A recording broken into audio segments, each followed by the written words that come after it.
Well, good morning. Ken here. It's been about a week since I last talked to you. I'm excited to take a peek at our planter today. The birds are being noisy this morning. They're excited about this day as well. Somebody's laying an egg, I can tell. But let's take a peek at this planter. We've got everything popping up that we planted. Radishes down at the end here, they popped up within 4 or 5 days. The lettuce is coming up, and even the Swiss chard at the end here is now poking through.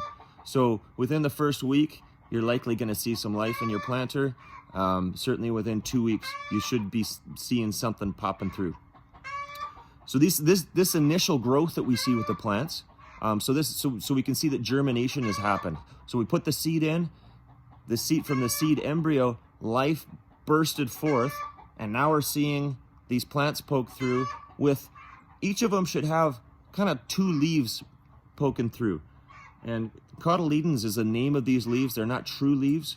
And they could actually be quite confusing if you're trying to sort through what is growing where, which plant is which species. It can be a little bit confusing, especially if you didn't label well. And so I just encourage you to just let them keep growing. The cotyledons are not true leaves. They are just the initial couple of leaves that actually help that plant grab that initial energy. So the function is just to provide that plant with initial energy, and then the true leaves come, and when those true leaves develop, you're able to better tell what the heck the plant is. So stay with it. Let your plants continue to grow.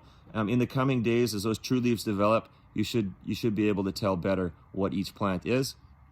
But you can see that some of these plants are quite dense. You can see with our lettuce, there's a lot of seeds popping up.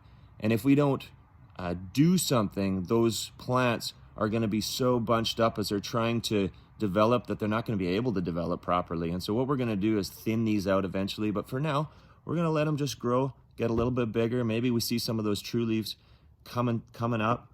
And then once they're a little bit bigger, we're going to thin those out a little bit.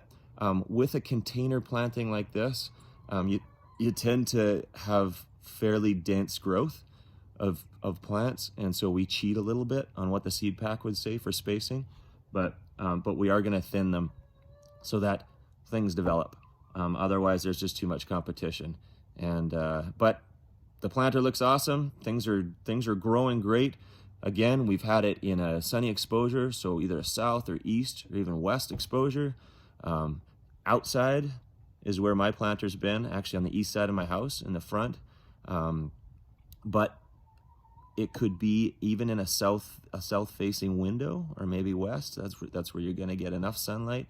Think about 6 hours a day. Think about enough hours to actually allow these plants to develop. You don't want to have them sitting in the shade, even though these are a cool season crop, each of these 3, and most of the things that you're going to plant in your planters are cool season crops, meaning that they grow better in the spring or fall. They are going to need sunlight to develop into something that you can eat and to stay healthy. And as well, keep them moist. You don't want to overwater, you don't want to underwater. If you stick your finger into the soil, you're gonna want to feel moisture within that top inch for sure. We're gonna have a bunch more videos that we're gonna push out to you guys in the coming days, and one of those will be to talk about water in greater detail.